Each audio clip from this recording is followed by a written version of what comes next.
Muito bem, jovens. Bom dia, mais uma vez, senhoritas e senhoritos, para agradar a semana de vocês, que será essa moleza de... Porque vida de estudante é uma moleza, dizem os observadores, né? Muito bem. Esclarecido com relação à avaliação, começamos próxima semana, 16 de agosto, se eu estiver vivo, é só uma expectativa, Estabelecido o procedimento da prova, conteúdos, tudo beleza pura, muito bem. No último encontro, né, e quero dizer aqui que fiquei extremamente contente pela participação, pelas, digamos assim, pelas descrições que conseguiram realizar, pela ordem dos discursos que conseguiram construir sobre o texto de Jorge e Luciano Nuzzo, que é uma crítica a dois grandes autores de criminologia, dois grandes autores alemães reconhecidos internacionalmente, que é o professor Scherer e o professor Hesse. Ambos têm uma vasta produção em criminologia, e o texto construído por Jorge Nuzzo foi exatamente para fazer uma crítica, partindo da ideia de que a crítica se direcionava ou se direciona aos estudos de Scherer e Hesse, exatamente pelo ponto inicial da construção que os dois autores propõem no seu texto, que é a ideia do conceito de ação. Já que para Jorge e Nuzzo, a criminologia não constrói um conceito de ação, assim como o direito penal também não constrói um conceito de ação. Nós não temos... Bom dia, Alírio Paz do Nascimento Júnior. Já que tanto a criminologia quanto o direito penal não constroem um conceito de ação, não tem uma definição sobre ação, tem uma definição sobre conceitos de crime, como fizera Franz von Liszt lá em 1890, com crimes comissivos e crimes omissivos, e os crimes omissivos divididos em próprios e impróprios. Mas o conceito de ação, ele não é criminológico e não é penalista. Ou seja, aquilo que está no artigo 1º do Código Penal brasileiro e no artigo 5º, inciso 39 da Constituição, que é uma construção de Anselmo von Feuerbach em 1814, 1816, no Código Penal da Baviera, não é um conceito, não é a construção de um conceito dentro da criminologia do direito penal, mas sim da filosofia e depois da matemática e da filosofia, já que nós estamos falando da formulação de ação no pensamento aristotélico, e depois a sua reformulação no século XVI, 1700 e alguma, ou século XVIII, 1700 e alguma coisa, com o filósofo e matemático alemão Leipzig, que vai redefinir o conceito aristotélico de ação. Então, não há, nas ciências criminológicas, digamos assim, pensando aqui em criminologia e direito penal, um conceito de ação. Há um conceito de sujeito, há um conceito de vítima, há um conceito de bem jurídico, há um conceito de lei, mas não de ação. Tanto que até Franz von Liszt, que é o autor que inventou o primeiro sistema penal, sistema causal naturalista do direito penal alemão, ele mesmo não constrói um conceito de ação, ele se apropria exatamente do conceito de Leipzig. Ele apenas diz que direito penal é um fenômeno que se inicia com a ação. E mais ainda, sem dar o conceito, ele vai dizer quem é o sujeito dessa ação. Ou seja, para Franz von Liszt, o direito penal é um direito penal da pessoa física. Ou seja, das ações praticadas pelos seres humanos. E quando os seres humanos praticam essas ações praticadas por eles fazem com que ocorra uma transformação do mundo exterior. Essa transformação do mundo exterior ocorrendo, portanto, se ela estiver prevista em uma lei, como crime ou delito, eu tenho, portanto, aí consumado ou consumada uma ação nominada delituosa. E, obviamente, para Liszt, ela tem que ferir um bem jurídico, ela tem que lesionar um bem jurídico, ela tem que ofender um bem jurídico, ela tem que danificar um bem jurídico, nesse sentido. Então, a primeira crítica formulada por Jorge Nuzzo é nesse sentido, de que Scherer não pode falar de ação em criminologia, porque ela não sabe o que é ação, porque ela nunca conceitou ação. Como foi muito bem falado aqui, ambos os autores dividem a moldura de criminologia em 4 pensamentos, especificamente. A ideia da teoria reflexiva para o direito penal, ela vai ser uma teoria reflexiva para o direito penal. Toda vez que o direito penal quiser ser direito penal, ele terá que olhar para a criminologia. E foi Franz von Liszt que falou isso lá em 1890. Uma teoria da definição, a própria construção da lei penal, só é possível essa definição da lei penal, porque a criminologia já diz quem é o sujeito ativo, quem é o sujeito passivo, qual é o bem jurídico a ser tutelado, etc, etc. E ela é uma teoria do poder. E aí sim, uma teoria do poder porque ela encampa uma ação, né? Mas uma ação que não é dela. Então, por isso, para esses autores, não haveria pensamentos ou ideias sobre a ação na criminologia. Ela é apenas uma ciência do poder. Ela chega e diz, o sujeito ativo é A, o sujeito passivo é B, o bem jurídico é C. E ela vai inventando, como dizia Einstein. Né? Então, sobre a ação, não há ação. Então, ela é uma ciência puramente do poder numa terceira definição colocada por esses autores. E, finalmente, ela é uma teoria da decisão. Né? Ela toma decisões, ela faz escolhas, né? Ela imprime um processo seletivo para dizer, portanto, quais são as suas construções, quais são as suas formulações. Mas tudo isso, para esses autores, e aqui é um ponto capital, toda vez que leem textos desses autores como Rafael de Jorge, Luciano Nuzzo, Celso Fernandes Capilongo, Arthur Stanford, Germano Schwarzer, Jorge Douglas Price, Lucas Gontijo, Luhmann, Hayes von Foster, Ernest Glasfeld, Spencer Brown, todos esses autores, eles estão dentro de um campo de pensamento que pode ser denominado de construtivismo, estruturalismo, funcionalismo. Esses são os campos. Não confundir com outros campos, como da filosofia dos valores, do iluminismo, do pensamento liberal. Eles não fazem parte dessa proposta de produção do saber e do conhecimento, nesse sentido. Então, para esses dois autores, tudo isso é construído a partir do que eles vão chamar de intencionalidade psíquica. Ou seja, as construções da criminologia as construções de reflexividade, de definição, de poder, de decisão, vão sempre depender da intencionalidade psíquica, ou seja, do observador, do criminólogo. Quem é o criminólogo? Nós vimos aqui duas construções distintas sobre o mesmo fenômeno. Uma dada por César Lombroso, outra dada por Alessandro Barata. Ou seja, dois observadores, duas intencionalidades psíquicas sobre o mesmo objeto, com distinções, com conceitos, com definições totalmente opostas. Então, toda essa construção da criminologia vai depender do observador. Ou seja, aquilo que vai ser a criminologia, aquilo que vai ser o resultado de uma análise criminológica, depende fundamentalmente do observador, de quem é o criminólogo, o que ele vai colocar sobre o objeto que ele está observando. Ou seja, na ideia entre pensamento do observador, a hierarquia do pensamento do observador e a natureza, o objeto que ele está observando. Para esses autores também é inequívoco, né, de que a criminologia, assim como o direito penal, e como reconhecia Kelsen sobre a própria construção da dogmática, essas construções são iniciativas no sentido de elaborar pensamentos que construam uma congruência onde a realidade é incongruente. Ou seja, quando Franz von Liszt, em 1890, diz que o direito penal é um direito penal da ação da pessoa física, ou seja, o direito penal é um direito penal da pessoa física, ele está querendo dizer o quê? Que em algum momento vai aparecer uma ação de uma pessoa física que vai negar a norma. E que, portanto, o crime vai acontecer. Era o que Kelsen dizia. Eu estou construindo a dogmática. A dogmática é a ciência do direito. Eu estou explicando metodologicamente porque ela é a ciência do direito.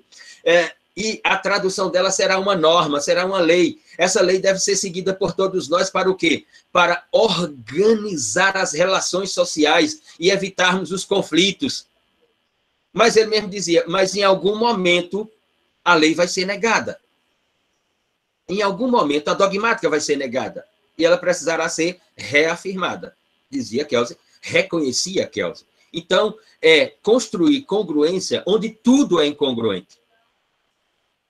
Porque nós, seres humanos, passamos o dia e passamos a vida praticando ações, sejam elas comissivas ou omissivas, né? E, principalmente, como eu sempre digo, num país como o Brasil, que tem mais de 2.500 tipos penais, é improvável você dizer que não pratica pelo menos um crime por dia. E mesmo na pandemia. Mesmo na pandemia. Né? Porque quando não estamos na pandemia, aí é assim, ó, todo dia, né, de casa para o CCJ vai uns 5. Né? Voltando do CCJ, antes de chegar em casa, dando uma passada em algum lugar, mais uns 3. Quando você for olhar, praticou uns 10 crimes por dia. A questão é que não foi autuado. Eu, coitado de mim, se eu fosse autuado pelo número de crimes que eu pratico por dia, eu teria que cumprir uma pena privativa de liberdade de uns 200 anos, pelo menos, no sistema jurídico como o Brasil. Então, essa iniciativa de congruência e incongruência, ela se dá pelo pensar a partir do pensar, que é o não pensar sobre a ação. Porque a criminologia não constrói conceito de ação. Né? Então, a criminologia ela tem uma ação em si própria. Ela é a própria ação para esses autores. Já que ela não constrói conceito de ação, ela é a própria ação, o que é um paradoxo para esses autores. Ora, mas para esses autores, o que importa na criminologia, obviamente tem várias importâncias, mas um ponto do que importa realmente é o que está por trás da criminologia. O que está por trás daquilo que ela diz que é um caso da criminologia, que é uma relação social conflitante ou conflituosa, e que ela vai dizer, isso deve ser crime normativizado pelo direito penal. O que está por trás disso? Né? O que está por trás disso são essas construções de tentativa ou de iniciação de congruência sobre sujeito, ação e causalidade. Ela quer construir um teorema para dizer o que é o crime a partir do sujeito e não da ação, já que ela não diz o que é ação. Então, ela tem que dizer quem é o sujeito para dizer que o sujeito pratica uma ação. E para dizer que entre o sujeito e a prática de uma ação tem uma causalidade. E havendo uma causalidade, que é aquilo que o direito penal vai chamar de nexo de causalidade, que está lá no artigo 13 da parte geral do nosso Código Penal, traduzido como condite sine qua non. Condições equivalentes do crime, sem as quais não ocorreria o crime. Então, a criminologia fornece isso para o direito penal. Eu tenho um sujeito, esse sujeito praticou uma ação, essa ação com o sujeito resulta numa causalidade. Agora, vocês do direito penal criem a norma. Ou seja, vocês do direito penal façam uma definição, já que nós, a criminologia, não conseguimos fazer essa definição.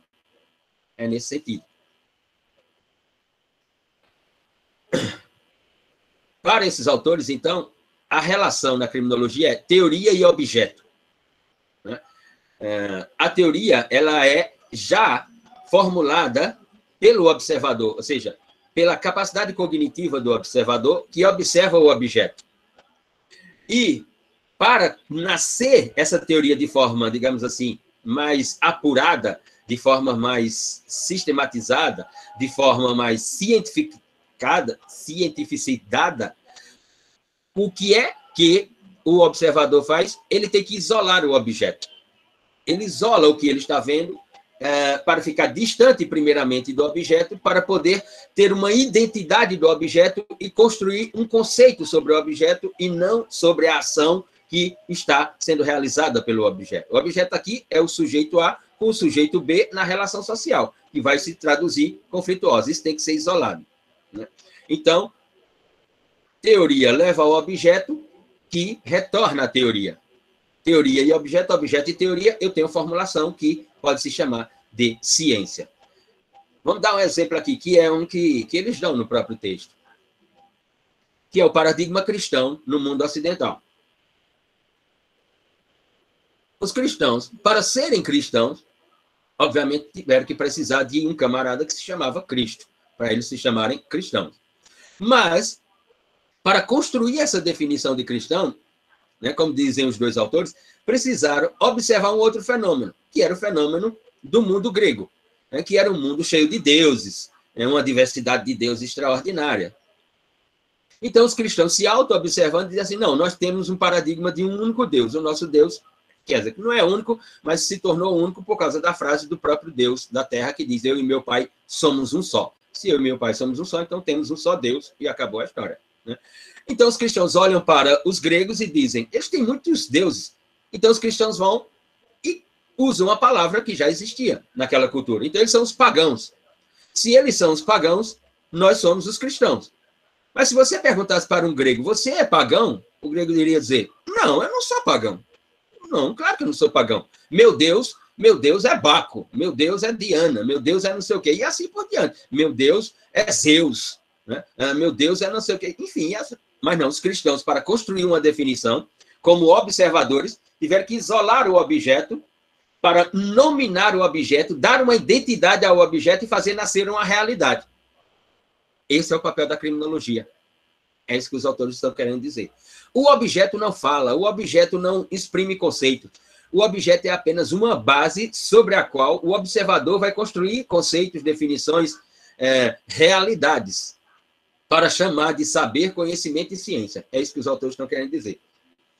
O que significa, portanto, que a criminologia, assim como o direito, tem as suas características. Primeira característica da criminologia, para esses autores, é a circularidade. Ela é um discurso circular. Ela parte do ponto A, gira e volta para o ponto A. Ou seja, ela parte do conceito de sujeito para falar de ação, para falar de causalidade, para falar de objeto a ser tutelado e volta para o sujeito. É um discurso circular para esses autores. Só que numa circularidade que ela navega, ela pondera entre superioridade e inferioridade na construção do observador. Sempre com a função, a criminologia, com a função de construir uma realidade. Ou seja, a função da criminologia, ao observar o objeto, é tirar do objeto uma realidade que possa ser chamada de teoria, ou que possa ser chamada de saber, ou que possa ser chamada de conhecimento. Para isso, a estrutura da criminologia, a exemplo da estrutura do direito penal, ela é binária. Ela vai construir o que é ilícito a partir de uma relação que até então era lícita.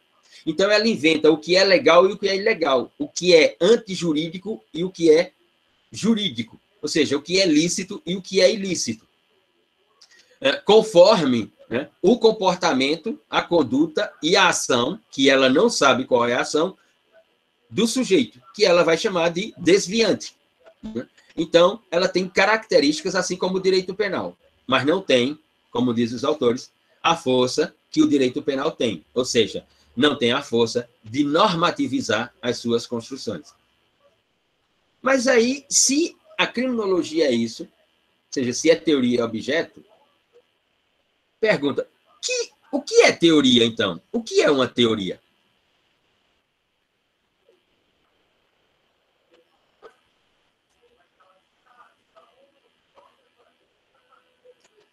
Qual seria a definição de uma teoria?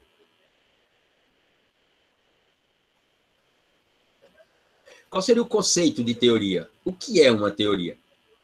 Poderia ser uma tese, uma ideia ainda para ser desenvolvida e comprovada? Professor, eu acho que teoria pode ser um pensamento de como funciona algo, como mecanismo, porque você pode dividir a teoria em 3 fases, né? Primeiro a observação, depois a metodologia de como funciona, e depois a terceira fase, aplicar, testar, fase de teste. No caso, acho que teoria deve ser isso.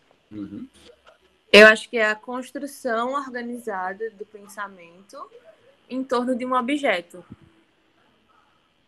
Muito bem, senhorita. Muito bem. Mais alguém?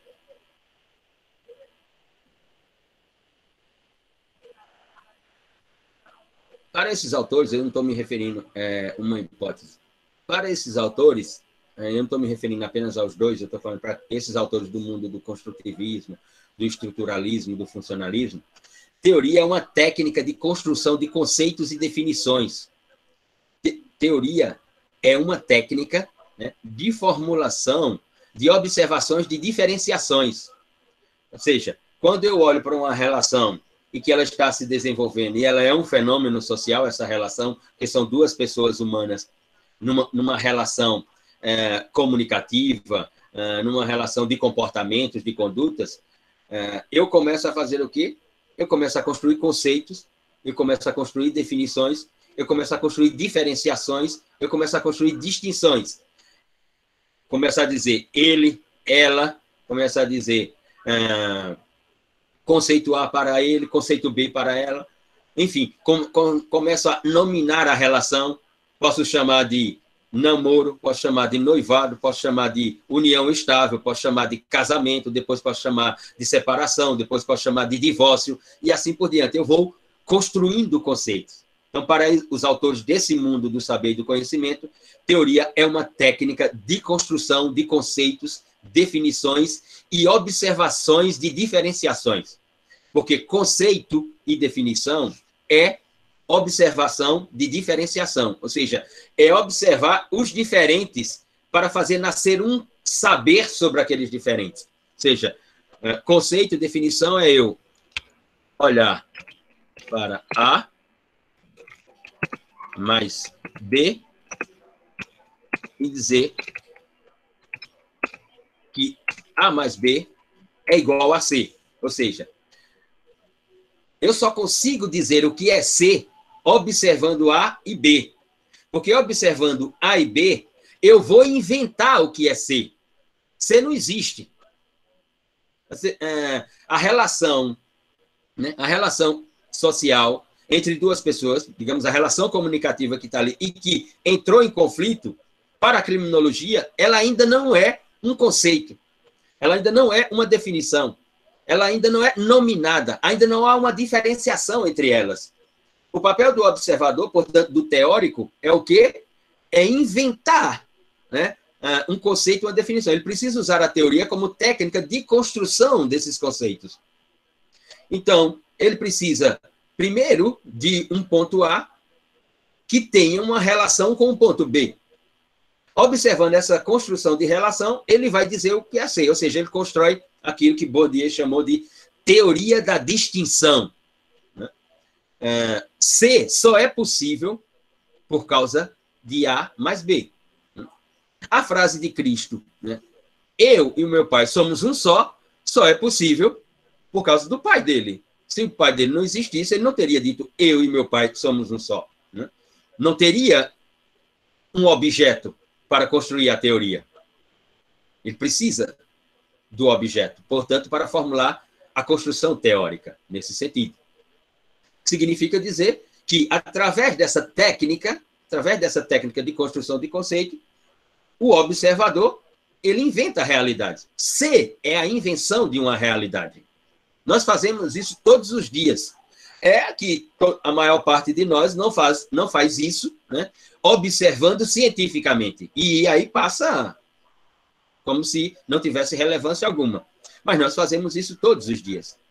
Para fazer isso, portanto, para haver essa construção de conceitos através da teoria como uma técnica, é preciso ter um objeto determinado. A relação é um objeto determinado. O fenômeno é um objeto determinado. A natureza é um objeto determinado. Eu diria mais, para além do que esses autores falaram. É preciso ter um objeto determinado na sua indeterminação. Explicação. Quando esses autores dizem que é preciso ter um objeto determinado, é com a ideia de que, com a técnica da teoria, eu vou isolar o objeto para dar uma identidade a esse objeto, dar um nome a ele. Com esse nome, eu vou construir uma explicação sobre esse nome. E aí vai nascer o saber, o conhecimento e a ciência. Digo eu, Luciano Nascimento, mais do que um objeto determinado, é preciso um objeto determinado na sua indeterminação. Explicação. É preciso um objeto que não tenha nominação ainda. É preciso um objeto que não tenha recebido conceito, que não tenha recebido definição, que não tenha sofrido um olhar de diferenciação e distinção. Como nós vimos aqui em vários momentos, até 2004, não havia no direito brasileiro, no direito penal brasileiro, o conceito de violência doméstica. Havia o fenômeno determinado? Havia. Aquele era um fenômeno determinado, indeterminado? Era indeterminado porque ele ainda não tinha sofrido um nome pela criminologia e nem tinha sido normatizado pelo direito penal. Mas ele era um objeto determinado. Todos nós sabíamos, né? Todos nós sabemos. Todos nós sabemos, desde criança, né? Seja por casos próprios, ou por casos vizinhos, ou por casos próximos ou distantes da violência no lar, da violência doméstica. Agora, para o mundo do direito, ela nem era um objeto ainda. Depois, quando começam os estudos criminológicos, torna-se, portanto, um objeto determinado.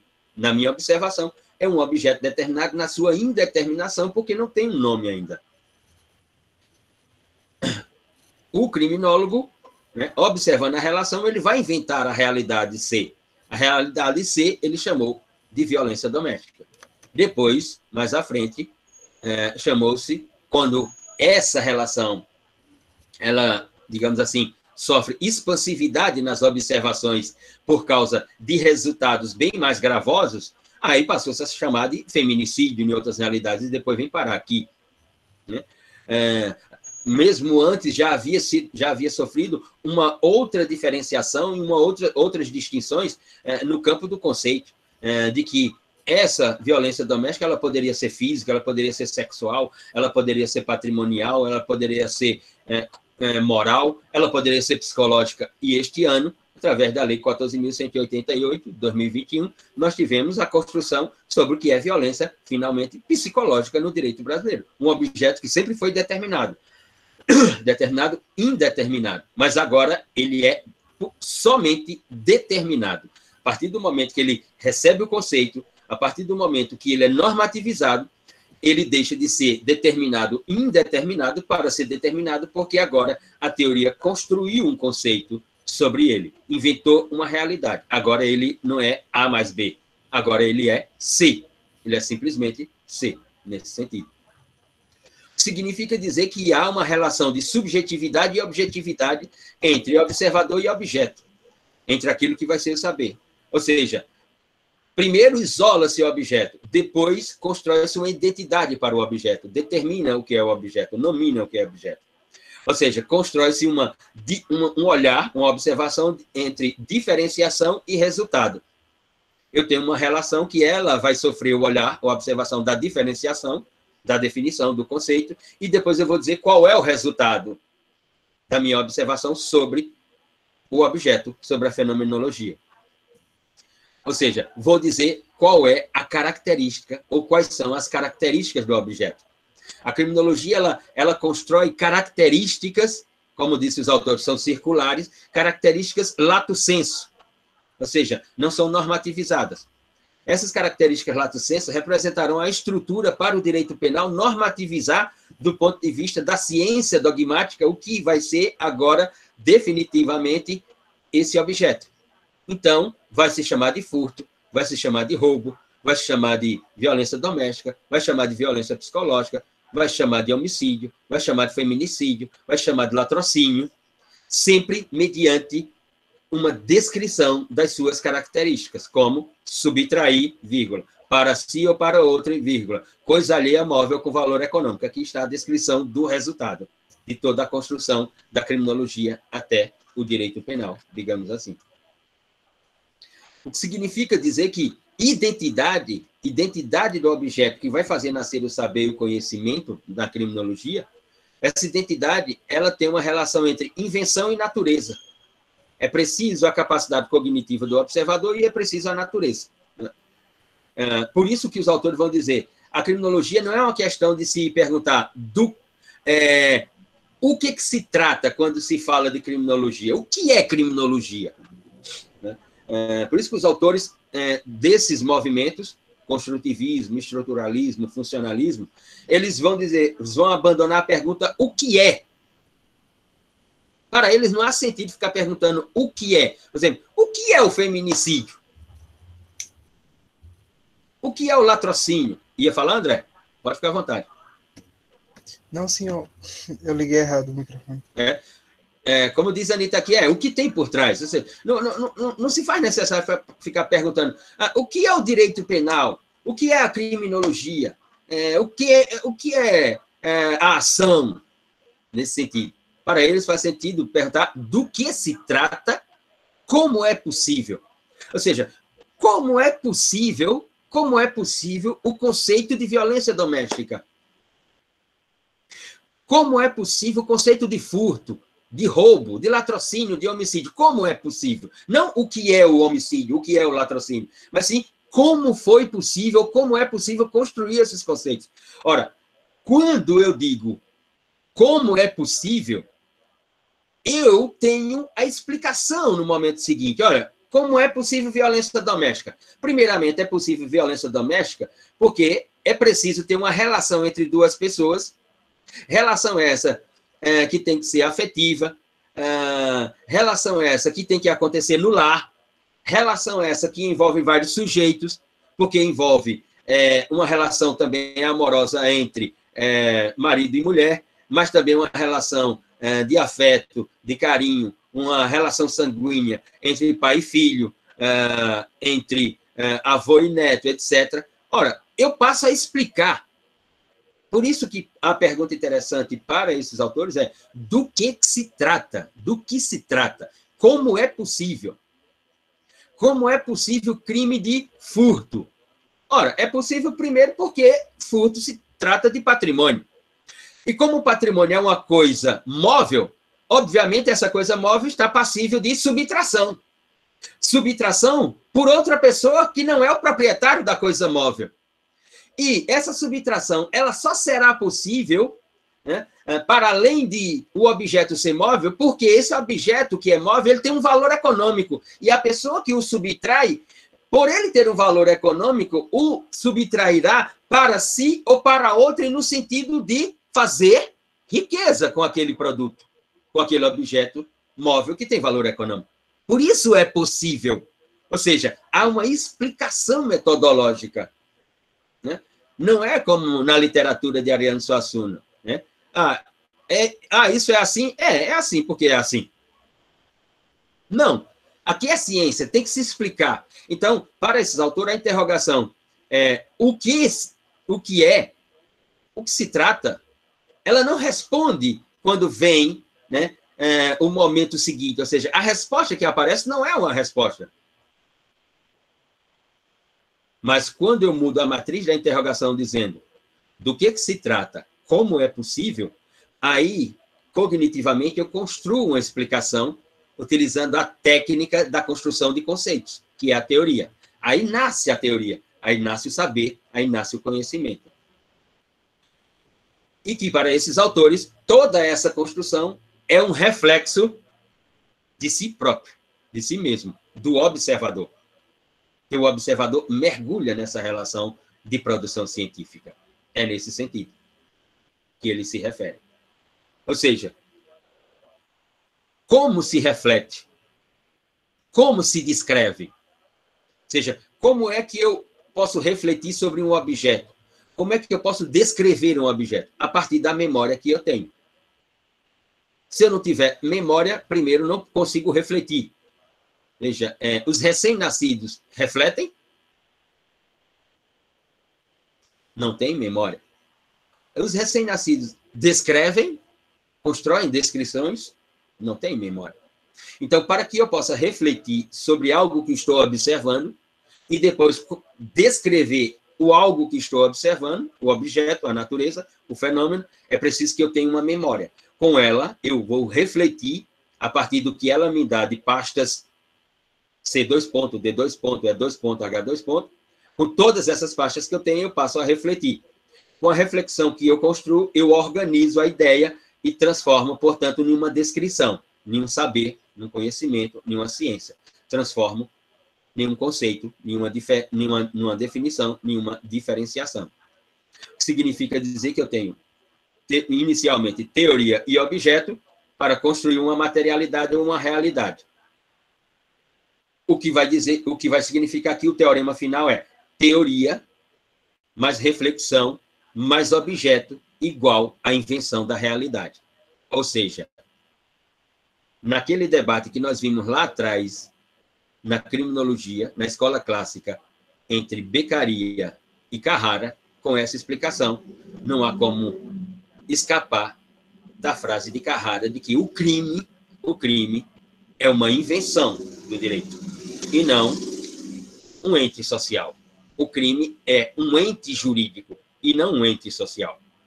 Ou seja, se não houver uma definição da relação social conflituosa esculpida em nenhuma lei essa definição, não haverá crime.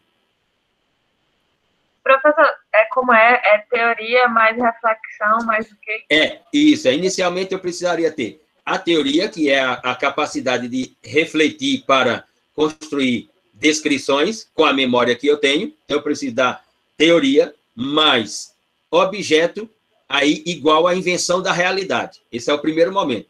Eu preciso ter o observador que tem uma memória, que com essa memória ele consiga refletir e com essa reflexão organizá-la em uma forma de descrição. Do outro lado, eu tenho o objeto e tudo isso é realizado sobre o objeto. Ao ser realizado sobre o objeto, igual à invenção da realidade. Isso aqui, não há dúvida alguma de que os construtivistas, os estruturalistas, os funcionalistas se apropriaram da definição de Einstein em 1933, quando Einstein diz que toda e qualquer construção teórico-científica nada mais é do que uma invenção da mente humana. Quando ele diz isso, Balbal jogou centenas de anos de conhecimento na lata do lixo. E eu penso que esses autores se apropriam dessa definição. A definição final, portanto, essa é só a definição inicial, a definição final, portanto, é teoria mais reflexão mais objeto igual à realidade. Essa realidade, ela pode ser a realidade do direito penal, e ela vai ser. Ela pode ser uma realidade do processo penal, e ela vai ser. Ela pode ser uma realidade da execução criminal, e ela vai ser. Assim como acontece lá no direito civil, assim como acontece no direito administrativo, assim como acontece no direito do trabalho, no direito internacional público, privado, assim como acontece em todos os direitos. A questão é que aqui nós estamos falando de relações sociais em que quando traduzidas conflituosas, elas são nominadas como crime ou delito. É só a diferença que nós temos, portanto.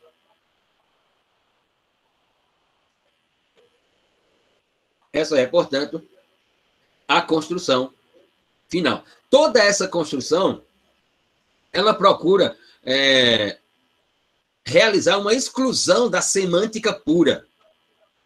Ou seja, toda essa construção da criminologia é uma iniciativa de afastar a semântica pura, de ficar só no discurso daquilo que pode parecer só retórico, né? E traduzir como uma realidade fática. Ou seja, o homicídio, né? O homicídio é uma realidade fática. Alguém sofreu o resultado causa-morte. Alguém foi submetido a um resultado que não é o direito penal que vai dizer aí, mas sim a ciência da saúde vai dizer, eita, João morreu. Né? E vai dizer, e vai dizer não apenas por que João morreu, mas lá na ciência da saúde vai se dizer como foi possível João morrer.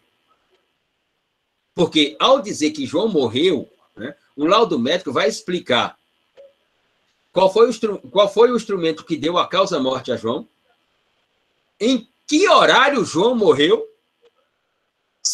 Se não tivesse acontecido aquilo, João não teria morrido, teria tido uma lesão, e a lesão seria de qual categoria? Leve, grave, gravíssima, teria sequelas, consequência ou não teria.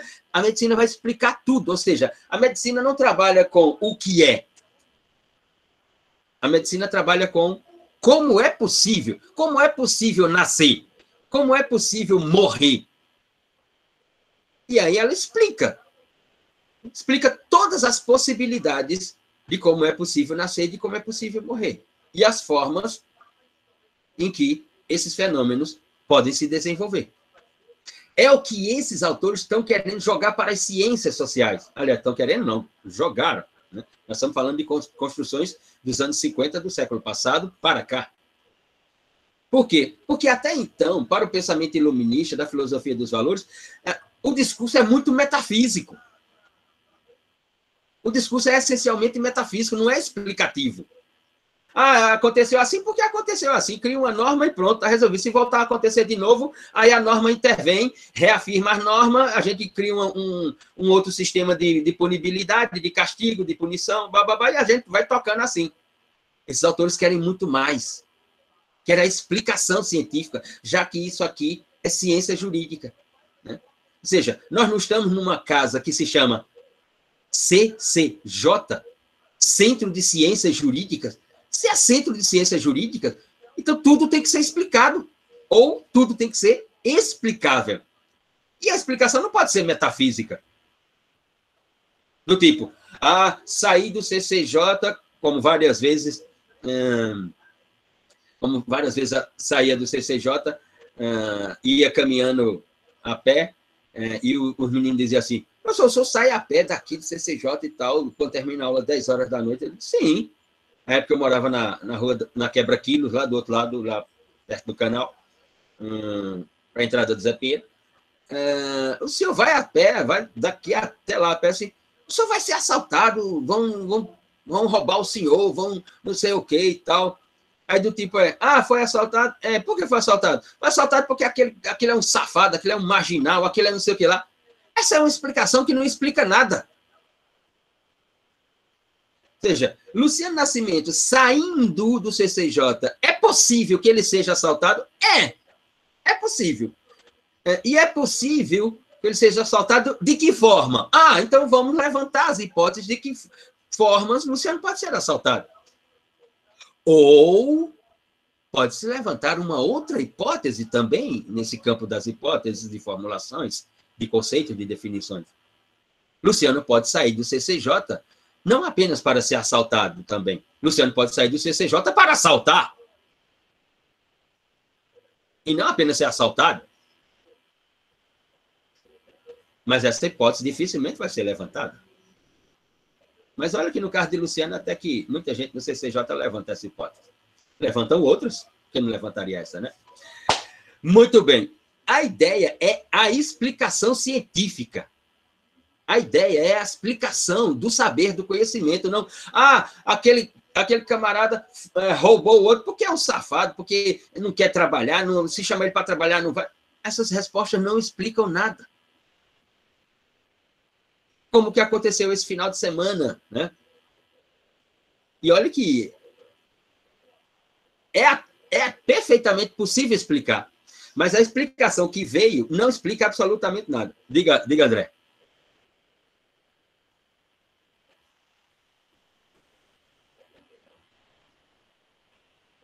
Eita, caiu. É porque André caiu. Veja, a explicação que veio esse final de semana, né, na última sexta-feira, do rapaz no Rio de Janeiro, o instrutor de surf no Leblon, que está numa bicicleta elétrica, no calçadão do Leblon, esperando a namorada que trabalha numa loja chique daquelas do Leblon. Já lhe dou a palavra, André. Eu dei, mas eu acho que caiu a sua internet, mas voltou. E ele está ali, sentado na bicicleta elétrica, uma bicicleta elétrica que custa em torno de R$ 4.500, negro. Ele é um instrutor de surf, esperando a sua namorada que vai sair da loja, porque ela trabalha na loja, e já tinha falado para ele ficar esperando ali, porque ela ia só passar na loja para pegar um vestido, porque ela ficou encarregada de fazer a entrega desse vestido em tal local no Leblon, em tal rua, no apartamento tal no Leblon. Ele está ali, vem um casal de jovens, brancos, olha para ele, e a menina tinha tido a bicicleta furtada, né? Não fica esclarecido se foi furto ou roubo, e vê o menino negro em cima da bicicleta e o acusa de estar com a bicicleta que é dela e, portanto, ele seria aquele que praticou a ação. E ali se inicia uma relação conflituosa. E aí, esse casal, o rapaz diz, desça da bicicleta, que essa bicicleta é dela, você roubou a bicicleta dela. E ele diz, não, a bicicleta é minha. Eu comprei essa bicicleta, tenho como provar que comprei essa bicicleta. E disse, não, você roubou, e tem tudo isso. E depois fica comprovado de que a bicicleta é do rapaz, mas ele comprou, e aí gerou outro problema, mas ele tinha comprado a bicicleta, não foi ele que furtou ou roubou a bicicleta. E aí, sexta-feira, vai e nós temos o arquivamento do inquérito contra os dois rapazes lá, o jovem e a jovem, que acusaram o negro de furtar a bicicleta. As autoridades, né, do delegado ao promotor de justiça, ao juiz, arquivam o inquérito, dizendo que não há elementos para oferecer uma denúncia e, portanto, estava requerendo o arquivamento do inquérito. E assim é determinado o inquérito arquivado. E o delegado o delegado ainda havia instaurado um inquérito com base no tipo penal de calúnia, e não de racismo. Veja o observador, a construção da teoria e o objeto. Conseguem observar? No Rio de Janeiro também, foi arquivado, o inquérito está arquivado. O advogado do jovem disse que vai tomar as providências, que o caso não vai ser encerrado aí no inquérito. Lembro, cerca de 3 meses atrás, no Rio de Janeiro, um delegado de polícia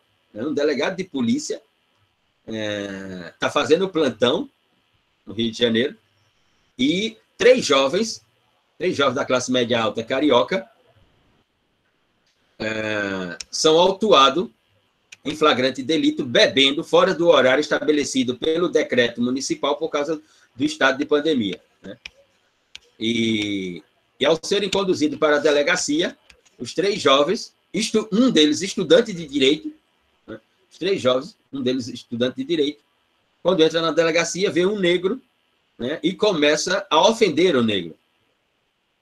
Um xinga o negro de uma coisa, outro faz outro xingamento, e o terceiro, que é estudante de direito, vai dizer assim: provavelmente esse negro nunca leu um livro na vida dele. Eu sou estudante de direito. E o negro que está na delegacia pede para que os jovens se acalmem, que ele precisava saber o que estava acontecendo, já que os jovens estavam sendo conduzidos por 2 policiais militares, e que ele precisaria escutar o que havia acontecido, e o jovem diz: você quer escutar o quê, seu bosta, seu negro, seu não sei o que lá? E aí, finalmente, ele diz: eu preciso escutar, porque eu sou o delegado de polícia de plantão, para saber o que aconteceu. O observador, o objeto, a teoria, a reflexão, a descrição, a construção do conceito, da definição, das diferenciações, da distinção, etc, etc, etc. Tudo explicável. Por isso é ciência, não é uma metafísica. André Lucas. Professor, eu só ia comentar um negócio que, assim, ficou na minha cabeça, que o professor de administrativo, Raimundo, ele fala que durante toda essa trajetória acadêmica que ele tem, uma coisa que ele percebe que dentro da área do direito, que ele se policia bastante, é na questão da construção da ciência por acumulação. Porque ele diz que quando vai ler determinado autor, é um autor que puxa outro, faz 30 citações e não quer dizer nada. Ele faz até uma ressalva que Thomas Kuhn falava, né, sobre justamente isso não ser ciência, essa ciência por acumulação. Ciência é a negação de um objeto com uma teoria que vai ser negada posteriormente, e assim sucessivamente, e construindo a ciência através dessas negações, não dessa acumulação. Isso é uma coisa que eu lembrei. Certo? E vou mais. É por isso que, outro dia aqui numa turma, não estou lembrado exatamente qual foi a turma, mas isso aconteceu porque os próprios estudantes assim se referiram. Eu disse: não faça isso, né? Eu passei um texto e interpretaram que a leitura do texto era difícil, era complicada, e foram para o Google procurar autores que comentavam aquele texto, já que era um texto original, e encontraram autores falando sobre o texto, mencionando o texto, enfim, fazendo a descrição do texto. E aí disseram na sala de aula aqui virtual, né? Luciano, ficou mais fácil quando eu encontrei um autor que dizia... Eu disse: não. Eu disse: olha, você vai encontrar... No Brasil tem um livro que é extremamente conhecido, esse livro, de um autor relevante na memória do direito brasileiro, mas eu jamais leria aquele livro. Um livro que é intitulado assim: Como Entender Kelsen, do professor Paulo de Barros Carvalho, que é um tributarista, assim, um dos bambambãs no direito brasileiro.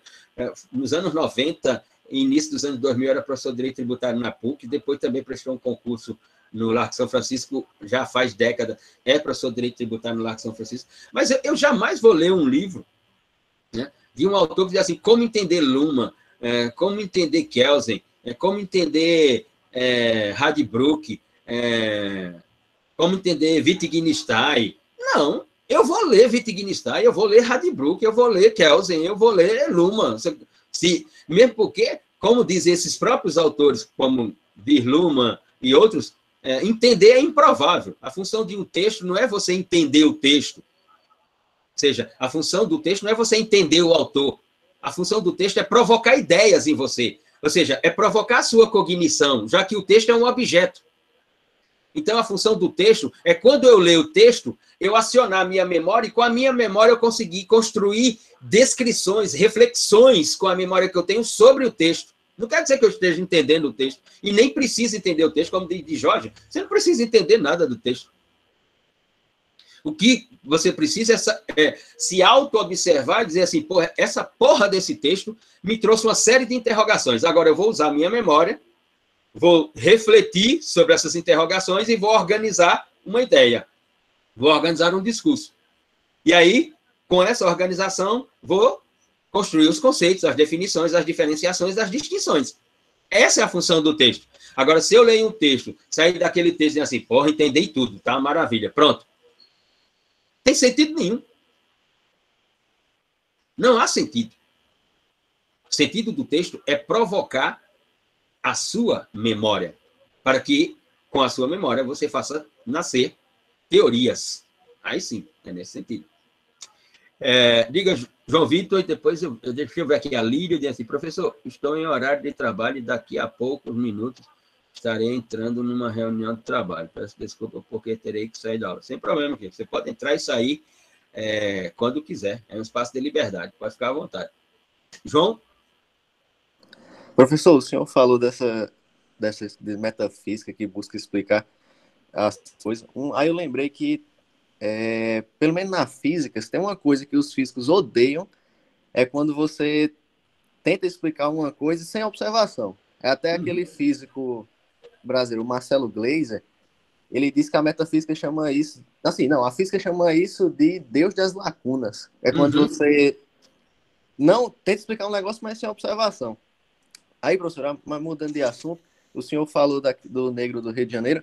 Recentemente teve nos Estados Unidos que estava correndo, não sei se você ouviu, com a camisa e atrás da camisa estava escrito, não atire, é apenas cardio.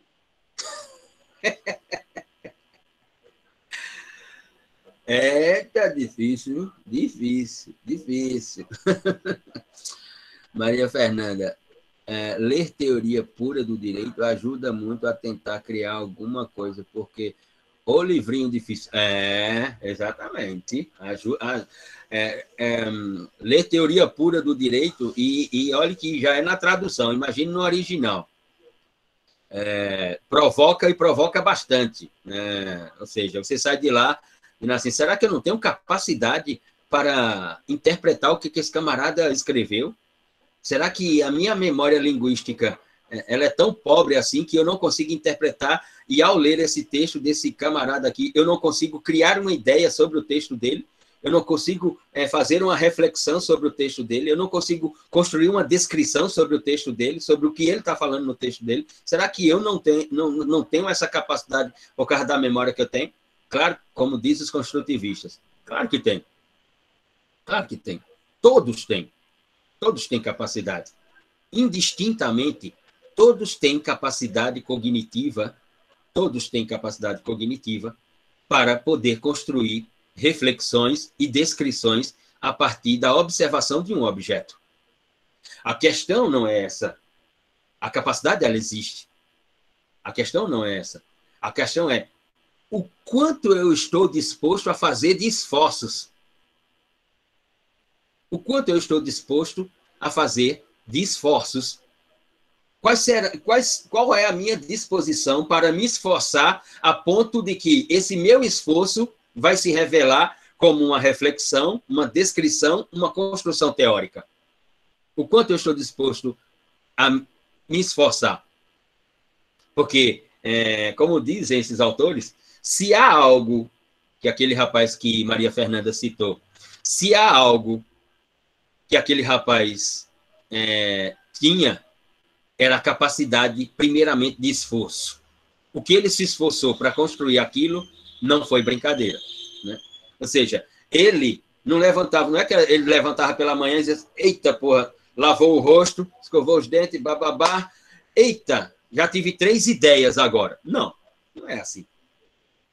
É assim. A questão é o esforço que tem que se fazer, porque quanto mais esforços você faz, e se você mantém uma rotina de esforços, obviamente que você vai revelando essas suas capacidades, vai expandindo essas suas capacidades. Ou nós vamos imaginar que, por exemplo, Tobias Barreto se tornou autodidata em alemão sem nenhum esforço? Será que não havia esforço pedir para um aluno seu comprar um dicionário em alemão, português, comprar um livro em alemão, pegar um caderno de anotações, abrir o livro, abrir o dicionário, palavra a palavra e traduzindo, e depois, com a própria capacidade cognitiva, tentar organizar ideias a partir das traduções e dar um sentido a essas ideias, e depois reescrevê-las em alemão, porque ele tem livro só em alemão, e escrevia cartas em alemão para os autores alemães do século XIX, e os autores alemães devolviam as cartas, respondendo às críticas que ele havia feito às teorias dos autores alemães. Será que tudo isso não partiu, primeiramente, da ideia de esforços? Será que não foi primeiramente um esforço? Será que não foi primeiramente dizer assim, eu tenho que me esforçar para aprender a língua alemã e para me traduzir, para traduzir esses textos e construir os meus próprios textos? Né? E é exatamente por isso, por causa desses esforços, né, que ele abre cada texto dele com um fragmento em alemão. Se você não sabe, o problema não é dele. E aí diz, ele era arrogante. Mas claro que ele era arrogante. Mas ele tinha legitimidade para ser arrogante. É explicável porque ele era arrogante. Porque ele fez esforços. Agora, você quer que ele vá e lhe dê de mão beijada, assim, é? Ou seja, ele passou anos e anos para aprender a língua alemã e agora ele tem que traduzir para lhe entregar de mão beijada. É isso? E você, qual o esforço que você vai fazer para que as coisas aconteçam? Né? Porque as coisas acontecem depois de todo esse processo. Quando você faz reflexão sobre o objeto, quando você descreve o objeto, quando você nomina o objeto, quando você dá identidade ao objeto, quando você cria uma tese, aí inventa-se realidades. E com essas realidades, como diz Thomas Kuhn, citado aqui por André, aí nascem os paradigmas. E aí, quais serão os seus esforços? Nesse sentido. Se eu fosse autodidata em alemão, eu me perguntaria, ser arrogante, eu me permitiria ser arrogante, mas eu estou de pleno acordo com ele. É por isso que ele termina o texto e ainda diz assim, sobre isso não há mais nada a dizer. Já foi dito tudo. E foi dito tudo no texto dele. Foi no texto de outro, não. Como ele faz, por exemplo, no fundamento do poder de punir, ou no fundamento do direito de punir. Enfim, para concluirmos essa parte e irmos para a segunda, concluímos a parte do texto de Jorge, né? E depois vamos para aqui, deixa eu já colocar aqui, de Jorge e Nutsu, aí vamos para cá.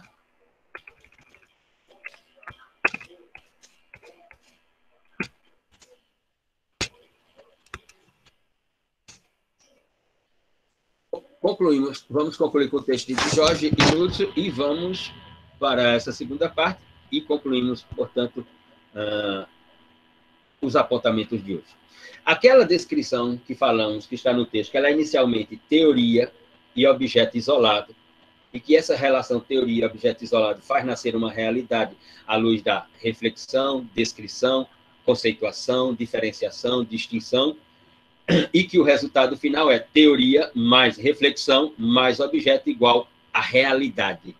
Agora sim, realidade científica, um saber, um conhecimento. Né? E que isso tudo é a iniciativa de uma construção para excluir a semântica pura, aquela semântica metafísica. Né? E sim, construir uma semântica explicativa do fenômeno, que ela se traduza por saber, conhecimento e ciência.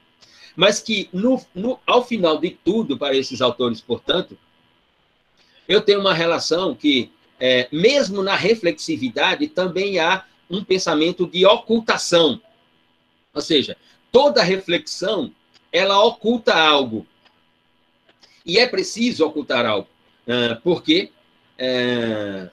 Porque não é possível observar tudo. Né? Aqueles que frequentaram a disciplina de linguagem e argumentação jurídica comigo, viram que com Hayes von Foster, na observação, há sempre um ponto cego. Né? E que, portanto, o observador não consegue observar tudo. Se ele não consegue observar tudo, portanto, a observação ela é sempre incompleta. Por isso que a ciência está sempre em movimento. Porque o observador A, que não observou tudo, né? Mas o observador B observou o que o observador A não conseguiu observar. E o observador C observou algo que os observadores A e B não conseguiram observar. E assim por diante. Então, há, na reflexividade, um procedimento de ocultação. Mas não é proposital. É dolosa, Luciana, é intencional. Não, é natural. Porque não é possível observar tudo. E essa observação, finalmente, ela é dentro de uma circularidade. A reflexão, ela é circular. Então, temos mais essa característica. Ela é de ocultação, porque não é possível ver tudo, e ela é, sem dúvida alguma, de estrutura circular, digamos assim, de uma circularidade. Muito bem. Posto isso, falamos sobre o texto que vocês leram, de Jorge Núcio, e vamos para o tópico seguinte no nosso programa, digamos assim, no plano de aula, no plano da disciplina, denominado de Direito Penal e Mass Média. Pergunta aqui, vamos lá. Inclusive, já fiz essa pergunta lá na outra disciplina. O que nós saberíamos, né, sobre o mundo sem os meios de comunicação, sem os mass media? Né? O que nós saberíamos? Qual seria, né, o nosso conhecimento, né, sem a produção comunicativa social, ou seja, sem os meios de comunicação social? Ou seja, o quanto eu teria de saber e de conhecimento nas minhas observações sem o contributo dos meios de comunicação social. Sem esse fenômeno inventado pelo homem chamado de meios de comunicação social, que Niklas Luhmann, né, em um livro interessantíssimo chamado A Realidade dos Mass Media, quem nunca leu esse livro, é uma sugestão, A Realidade dos Mass Media, ou um texto de Luhmann e Beck, intitulado A Criação da Realidade Social, e que tem um tópico sobre como os meios de comunicação social inventam realidades, constroem realidades. Só para darmos exemplo, vamos aqui. Vamos a dados. Né? Entre 1940 e 2011, só em termos especificamente, entre 1940 e 2011, só em termos de lei que surgiram para agravar a pena, de leis que surgiram, não é, surgiram tantas leis, não, leis que surgiram só para aumentar a previsão da pena estabelecida numa lei tal, numa lei já existente. Só dessa categoria de norma reformadora, da norma secundária de outra norma, a sanção, nós tivemos entre 1940 e 2011 mais de 120 leis no Brasil só para aumentar penas de normas já existentes. De normas que surgiram para construir nenhuma norma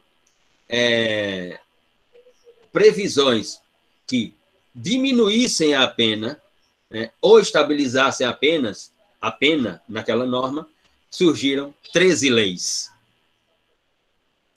E de normas que surgiram para beneficiar um réu, para beneficiar um condenado, né, um apenado, normas que vieram reformar outras normas para beneficiar, nós tivemos 19 nesse mesmo período. Então, normas que beneficiam, né, no período de 1940 a 2011, nós tivemos 19 mais 13. Normas que agravavam, nós tivemos mais de 120. Muito bem. Professor, teve Diga. também o aumento, né, do tempo máximo de pena. Sim. Para 40. Exatamente. Com a lei 13.964, né, nós tivemos o aumento lá da parte geral do Código Penal brasileiro, da pena de reclusão, da pena privativa de liberdade, saindo de 30 para 40 anos. Né? Significa dizer que se você for condenado hoje, por exemplo, a 8 anos de prisão, e, portanto, vai iniciar no regime fechado, né? O cálculo de 1/3, dependendo do crime que você praticou, o cálculo inicial de 1/3 para progredir do regime fechado para o semiaberto, né? Não é mais em cima de 30 anos, mas sim de 40 anos. Como se isso contribuísse para a diminuição da criminalidade, como se isso explicasse. Né? Por exemplo, esse aqui é um ponto o qual nós estamos tratando aqui. Quando você pergunta por que colocaram 40 anos, né, lá na Lei 13.964, por que ela trouxe essa reforma para tirar de 30 para 40 anos a pena privativa de liberdade no Brasil? A resposta que vem é uma resposta metafísica. Não se explica. Ou seja, essa é uma construção que ela não está dentro do como é possível. Quem pensou na norma. Mas, para esses autores que estamos aqui nos referindo, eles dizem como foi possível. Por que é possível? Né? Quem constrói a norma não sabe explicar por que é que colocou 40 anos. Mas observadores que estão do lado de cá sabem dizer como é possível. Como foi possível isso? Foi possível, primeiro, por causa de quem estava no poder, o observador que tinha poder para propor a norma, estava com um pensamento, portanto, com a intencionalidade psíquica de reformar aquela parte da parte especial do Código Penal há muito tempo. E a sua intencionalidade psíquica, por causa da memória que ele tem, não é de construir benefícios em matéria penal, mas sim de construir previsões mais gravosas em matéria penal. Por isso que é possível. Por isso que foi possível. E, mais ainda, foi possível porque essa intencionalidade psíquica, ela está convicta dentro de um vazio, né? Mas ela está convicta de que, aumentando para 40 anos, né, pode-se diminuir a criminalidade, por um lado. E, por outro, porque essa intencionalidade psíquica, ela tem a convicção que encarcerar é a melhor alternativa. Por isso que a lei é possível. Por isso que foi possível. Mas se você perguntar, por que aumentou para 40? Aumentou para 40 porque a criminalidade está muito alta e isso vai diminuir a criminalidade. Isso é resposta? Isso não é resposta? Não tem resposta alguma aqui. E, professor, aparentemente isso não é muito legal, não, porque, se eu não me engano, o Brasil é o terceiro país que tem mais população de presidiários, né? E crescendo. Aí, se você joga isso para 40 anos, ou seja, vão passar mais tempo ainda dentro das detenções.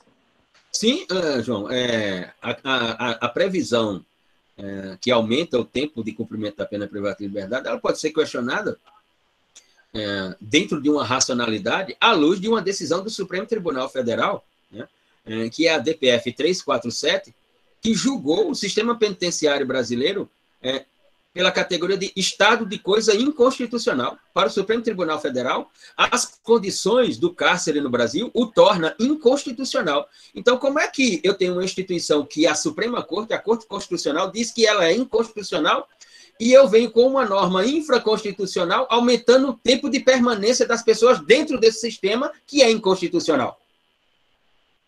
Então, dentro de uma racionalidade jurídica, né, eu diria jurídico-sociológica, inclusive, a lei é questionável. A lei é questionável. E, professor, no Brasil, eu li um artigo que dizia que só 3% dos presídios femininos atendem ao que diz a Constituição. 3% só. Por isso que ele está no estado de coisa inconstitucional, segundo o Supremo Tribunal Federal. Muito bem. Esse tema do mass média, como disse Luma, né, ou do direito penal e dos meios de comunicação social, está dentro de uma máxima que é uma observação construída por esses autores, né, de que a sociedade se expande com a expansão do sistema de comunicação social. Quanto mais comunicação social, mais a sociedade se expande. Pegue, por exemplo, né, o paradigma que está aí se iniciando, aí que já está há um bom tempo, aí nós estamos falando agora dele, mas ele sempre esteve aí, né, sempre esteve aí, que eu digo, há décadas, né? Me refiro ao paradigma tecnológico, né, das TI, das tecnologias de informação, e das TICs, né, das tecnologias de informação e comunicação. Né?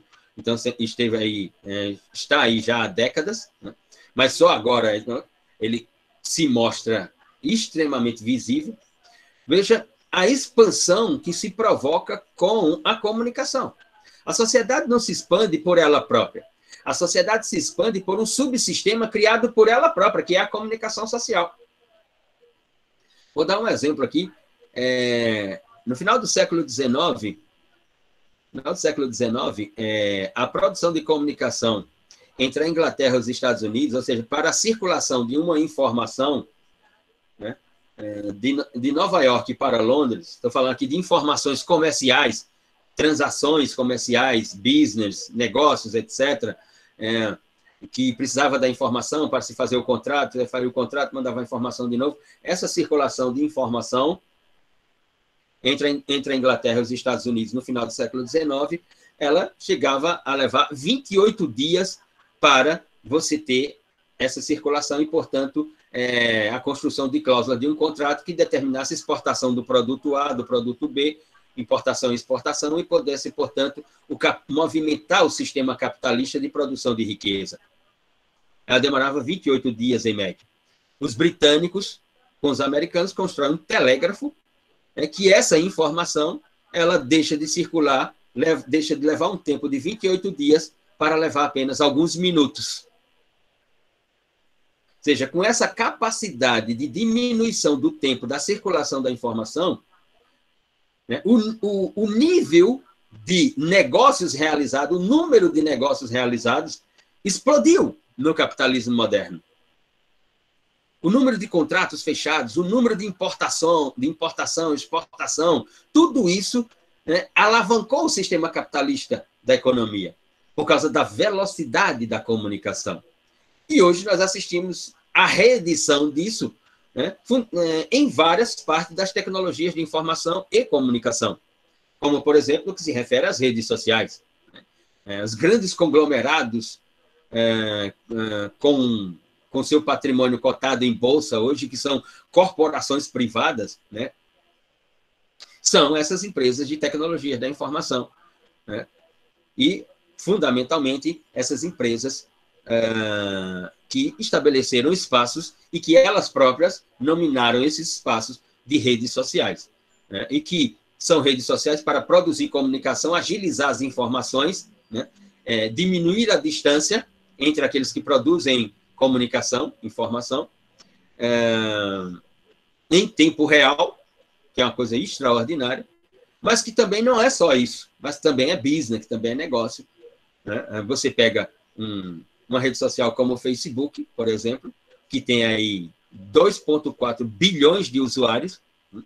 E fatura em torno de 20 bilhões de dólares anualmente. Né?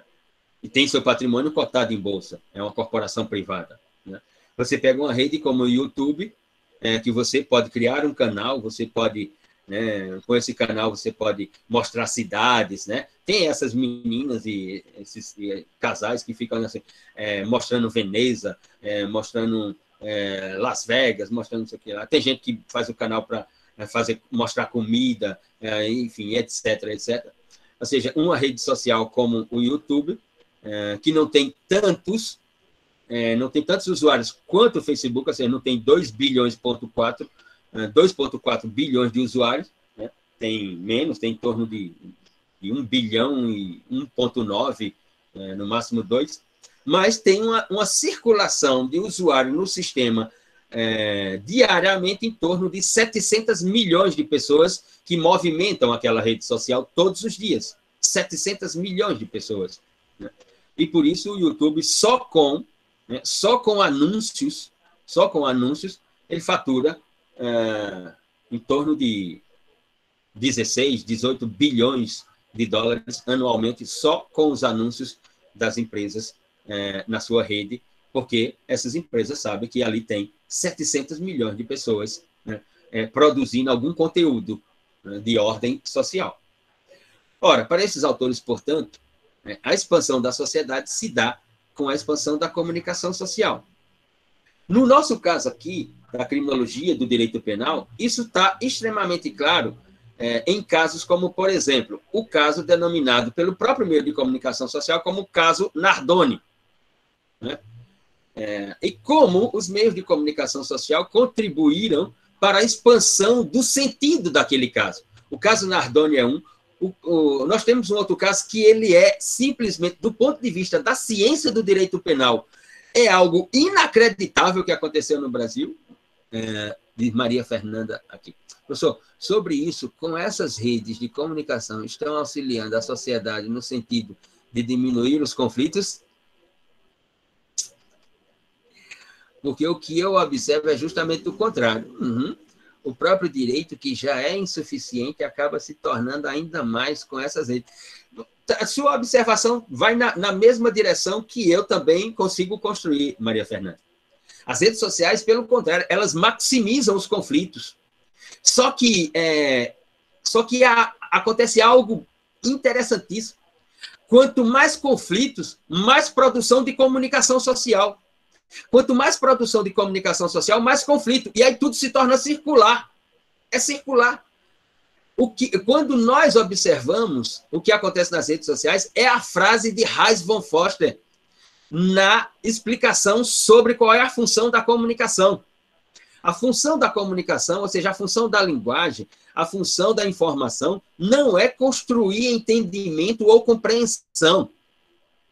A função da comunicação é aproximar as pessoas ou distanciar as pessoas.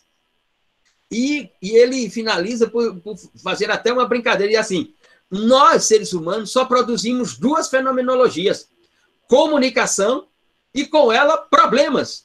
É a rede social. A rede social é comunicação e problema e comunicação e problema. Ou seja, nas redes sociais, comunicação leva a problema. Problema retorna à comunicação, que gera nova comunicação. E tudo se torna circular. E não acaba mais, o volume é cada vez maior. Porque dali do conflito inventa não sei o que lá. Com a comunicação nas redes sociais, inventam um fenômeno que já existia na comunicação dos meios sociais impressos, mas que ele se expande enormemente com o meio digital, que são as fake news, ou seja, notícias falsas, né? Invenção de notícias, criação de notícias que não correspondem à realidade. Com o paradigma digital, isso explodiu, né? Tem até um teórico que dizia, quando foi inventada a imprensa e, portanto, inventado os jornais,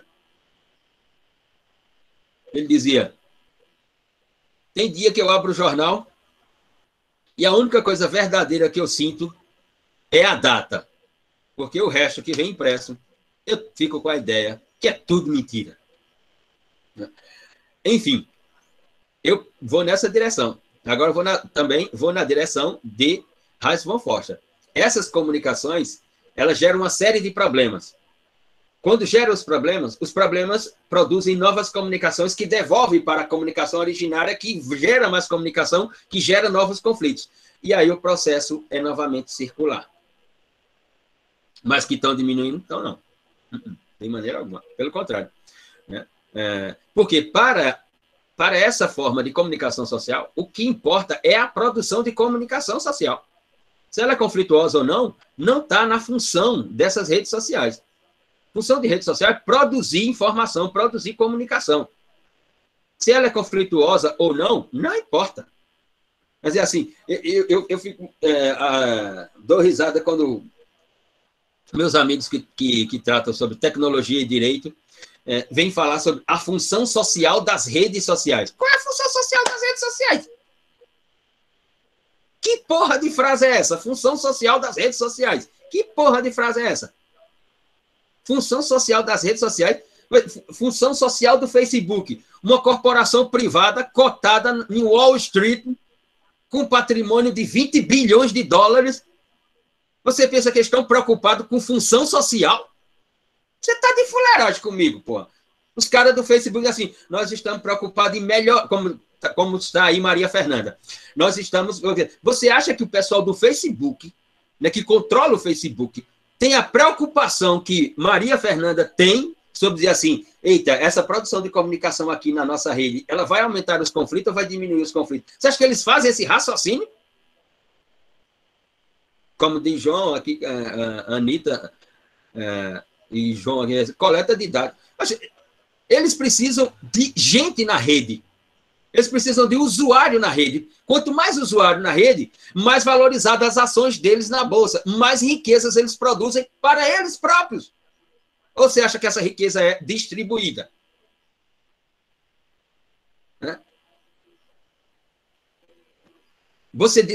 Eu discuto os termos para ser usuário do Facebook?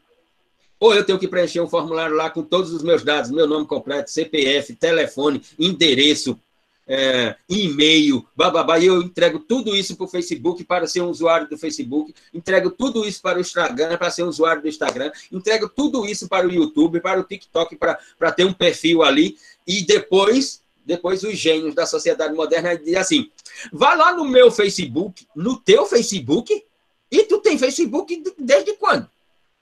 Tu tem um perfil no Facebook, ô cretino, presta atenção.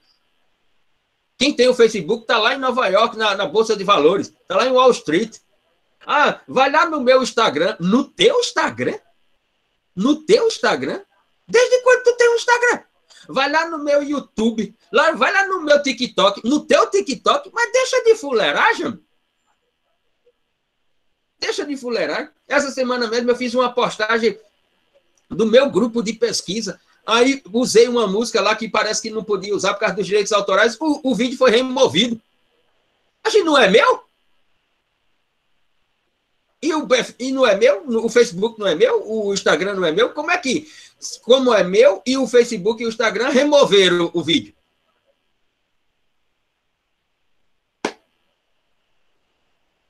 Enfim, é um paradigma que está aí, sem dúvida alguma. Ora, a expansão se dá por esses meios. E a expansão de conflitos, sem dúvida alguma. E a expansão de invenção de realidades, como diz Beck e como diz Luhmann. Né? Os meios de comunicação social inventam realidades. Deixa eu fazer uma pergunta aqui. E aqui, por favor, interpretem. Não estou querendo dizer que o caso não existiu. Não estou querendo dizer que o caso não é grave. É extremamente grave, claro que é grave. Não estou querendo dizer isso. Estou querendo jogar um olhar sobre o que é a ciência do direito penal. Então, vamos lá. O que é preciso para ocorrer, ser consumado um crime de homicídio? O que é preciso?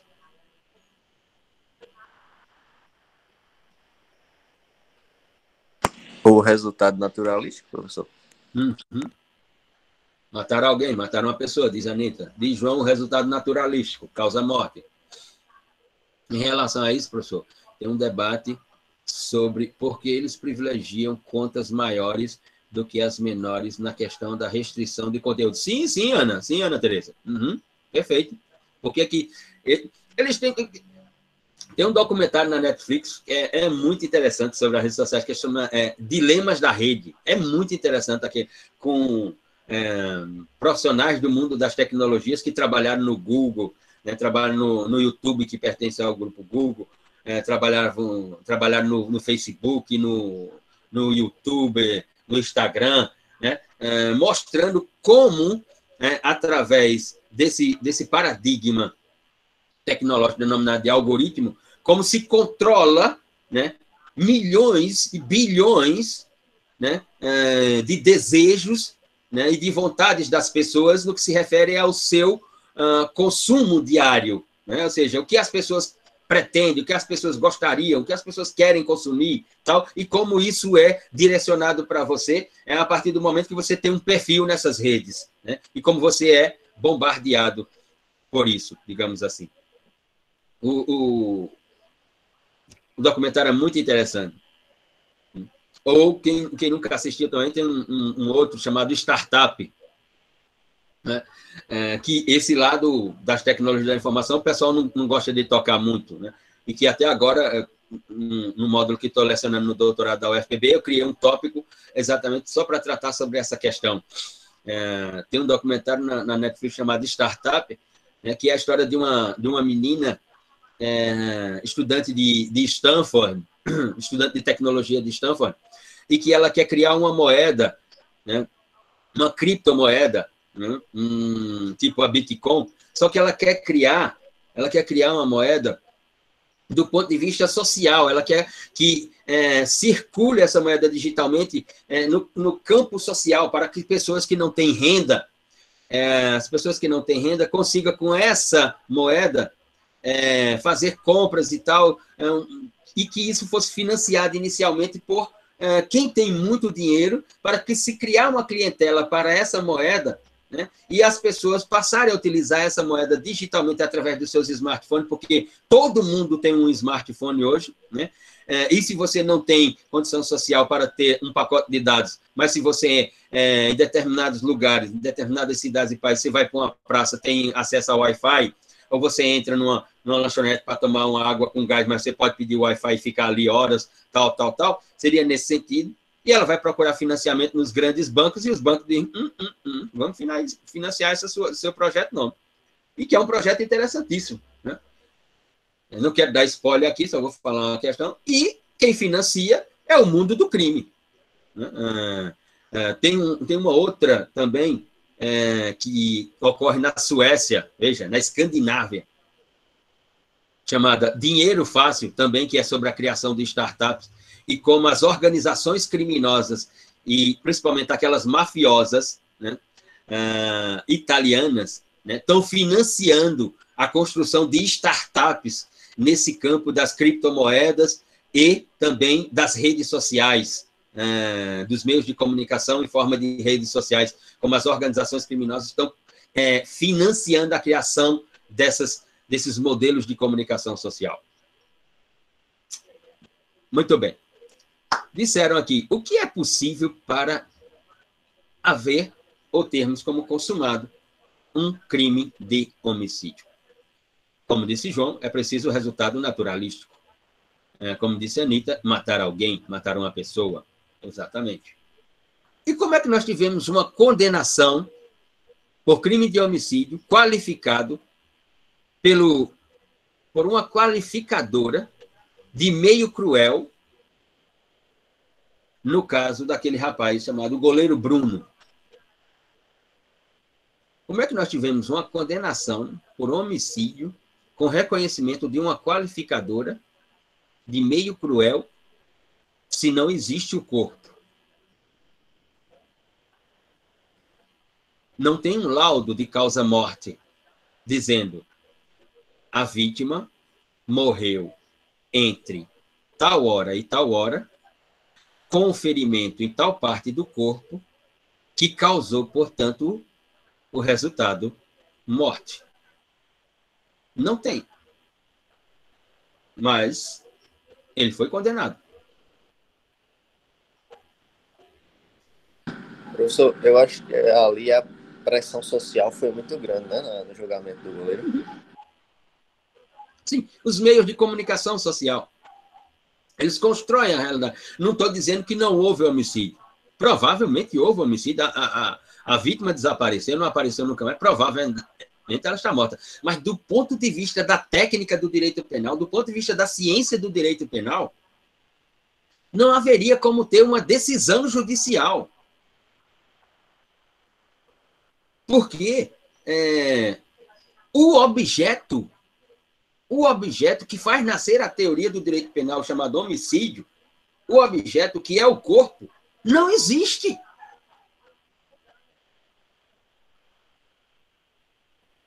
Não estou dizendo que ele deveria ser absolvido, não estou dizendo nada disso. Só estou levantando aqui as construções que nós acabamos de ver em um outro texto sobre criminologia, nesse sentido. E a função dos meios de comunicação social, como eles constroem realidade, como eles expandem a sociedade. Ela se expande com a comunicação social. Ou seja, os meios de comunicação social, em matéria de notícias criminais, eles instauram, ou melhor, eles institucionalizam a insegurança pública. Eles institucionalizam a insegurança pública. Todos aqui provavelmente têm a ideia de que se eu for ao Rio de Janeiro, eu vou ser assaltado em algum momento se eu ficar vários dias no Rio de Janeiro. Eu já fui ao Rio de Janeiro dezenas de vezes. Já saí lá do Leme, lá da ponta do Leme, já saí a pé no calçadão, lá do Leme até Ipanema, e voltei, porque estava hospedado em Copacabana, na Avenida Nossa Senhora de Copacabana, por trás da Avenida Atlântica, caminhando, era final da tarde, saí lá do Leme até Ipanema, voltei, quando voltei, cheguei em Copacabana para ir para dentro do bairro de Copacabana, para a Avenida Nossa Senhora de Copacabana, já era 8h30, 9 horas da noite. Andei uns 6 quilômetros para lá, 6 para cá, uns 3 para cá, 3,5 para cá. Nunca me aconteceu nada no Rio de Janeiro. Já fui para lá na noite do Rio de Janeiro. Nunca me aconteceu nada, mas nós temos a ideia que se descermos no Rio de Janeiro, vai acontecer alguma coisa. É a institucionalização da insegurança pública que os meios de comunicação constroem. Esse é um ponto. O ponto outro é a influência que os meios de comunicação social têm nas decisões judiciais. Como, né, a veiculação sobre observações acerca do fato, e principalmente por esses denominados jornalistas que criam chavões, né, que criam slogan, que criam etiquetas, como isso condiciona, muitas vezes, a decisão no caso concreto. Ou seja, como a fonte da decisão, que deveria ser, né, buscada no direito, ou deveria ser interpretada no direito, ela passa a ser interpretada nos meios de comunicação social. Nós chegamos, inclusive, no Supremo Tribunal Federal, né, o então ministro César Peluso, do Supremo Tribunal Federal, prolatar um voto fundamentando a sua decisão, no caso da extradição de César Batista, fundamentando a sua decisão numa notícia de jornais italianos, aliás, numa série de notícias de jornais italianos. Desde quando notícia de jornal é fonte do direito? Ou seja, os meios de comunicação social tratam indícios como verdades acontecidas. E isso corrobora, ou isso contamina, ou isso influencia, sem dúvida, a decisão judicial. Porque por trás de tudo isso está a ideia do clamor social. É preciso atender ao clamor social. Mas é um clamor social que não nasce no social, é construído pelo próprio meio de comunicação social. O clamor social não é um clamor social, é um clamor construído pelos meios de comunicação social, que no caso do Brasil, por exemplo, não são meios de comunicação social, primeiro porque são todos privados.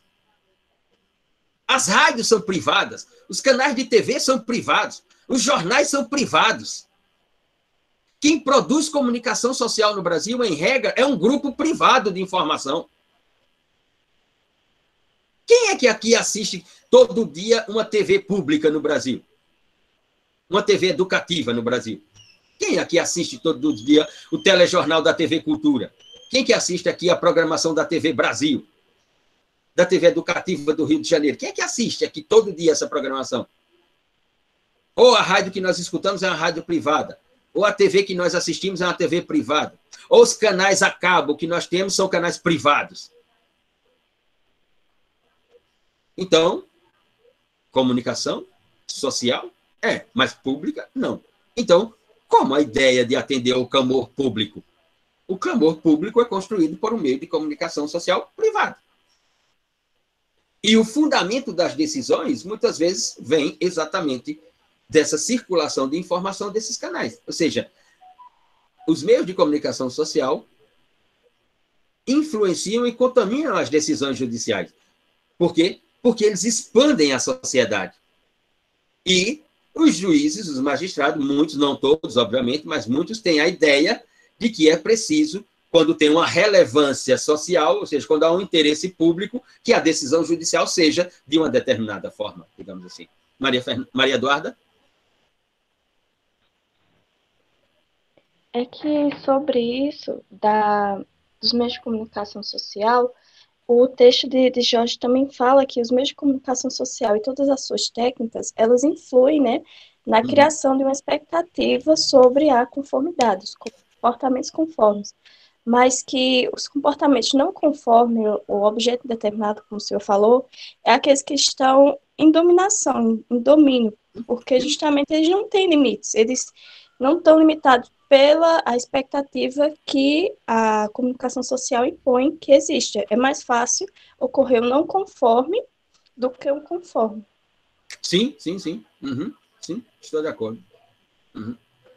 E uma das coisas fantásticas que você assiste, só para a gente concluir, é que eu acho fantástico mesmo, é o camarada tá no programa do meio-dia, desses programas jornalísticos do meio-dia, dando publicizando uma informação sobre um homicídio triplo, né? Ou um homicídio triplamente qualificado. Ele chegou em casa depois de passar a noite no bar, discutiu com a mulher, aí deu 12 facadas na mulher, fez não sei o quê, mas... Aí o cara está terminando de dar essa notícia, aí aconteceu assim, aí vira para olhar assim, Armazém Narciso, você vai ao Armazém Narciso. Aí faz um merchan imediatamente para vender um travesseiro, para vender um forro de cama, para vender um jogo de xícara, para vender não sei que porra. E chama isso de interesse público. Ou seja, que esse programa ele existe porque há um interesse público. Um interesse público naquela notícia. Interesse público. Business é o interesse que tem. Só que para gerar business, é preciso ter o público assistindo. Porque se não tiver o público assistindo, significa dizer que não tem audiência. Se não tem audiência, não vai ter anúncio das grandes empresas pagando o jabá para a TV e para o apresentador. E aí, não haverá business. É como nas redes sociais. Imagine se o Facebook tivesse só 200 usuários e não 2,4 bilhões de usuários. Quem anunciaria no Facebook? Que riqueza geraria o Facebook, o Instagram, o YouTube? É preciso ter o público.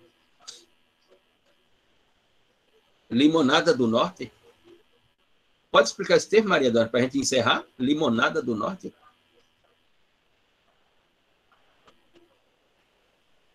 Siqueira. Siqueira. Diga. Ele fez o comercial da Limonada do Norte e nem ele mesmo gostou da limonada. Aí vejo um comercial, foi quase para não vender. Esse Siqueira fez uma publicidade, foi da Limonada do Norte, foi? Sim, é isso, Tayana. Transfóbico. Diga, Maria.